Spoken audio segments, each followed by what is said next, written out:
স্বাগতম আপনাকে। সব রকম আপডেট এবং লেটেস্ট নিউজ পেতে এখনই চ্যানেলটিতে সাবস্ক্রাইব করুন।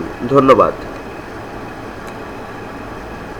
শাফাতের সঙ্গে গোপনভাবে সম্পর্ক থাকা 4 নায়িকার মধ্যে 2 নায়িকার নাম প্রকাশ। রিমান্ডে বেশ জামাই আদরে আছেন বনানী ধর্ষণ মামলার আসামি শাফাত ও সাদমান। তারা অভিজাত হোটেলের খাবার ও বিদেশি ব্র্যান্ডের সিগারেটও পাচ্ছেন ডিবি হেফাজতে। বনানী ধর্ষণের ঘটনার পরই প্রথম দিনের রিমান্ডে শাফাত আহমেদ বলেছিলেন দেশের 4 জন নায়িকার সঙ্গে তার সম্পর্ক রয়েছে। পরবর্তী জিজ্ঞাসাবাদে শাফাত জানিয়েছেন তার বন্ধু নাইম আশরাফ সেই 4 নায়িকার মধ্যে 2 জনকে তার সঙ্গে পরিচয় করিয়ে দিয়েছিলেন। বাকি 2 নায়িকার সঙ্গে তিনি থাইল্যান্ড ও আমেরিকায় নিজেই পরিচিত হন।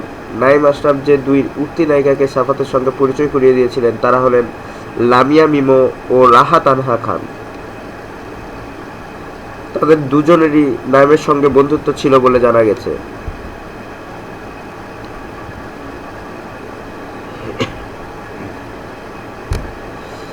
জিজ্ঞাসাবাদে শাফাত আরও জানিয়েছেন সে রাতে শাফাতের জন্মদিনের অনুষ্ঠানে অভিযুক্তরা ছাড়া 3 তরুণী ও 1 তরুণ উপস্থিত ছিলেন। তারা হলেন ধর্ষণের অভিযোগ আনা 2 তরুণী এবং তাদের বান্ধবী স্নেহা ও বন্ধু শাহরিয়ার। ইতিমধ্যে শাহরিয়ারকে জিজ্ঞাসাবাদ করে গুরুত্বপূর্ণ তথ্য মিলেছে। তবে সেদিন জন্মদিনের অনুষ্ঠানে উপস্থিত ছিলেন শাফাত, নাইম ও সাকিফের বান্ধবী নাজিয়া ও তানজি আলিশাও। ভুক্তভোগীদের কাছে তাদের চালচলন সন্দেহজনক মনে হয়েছে।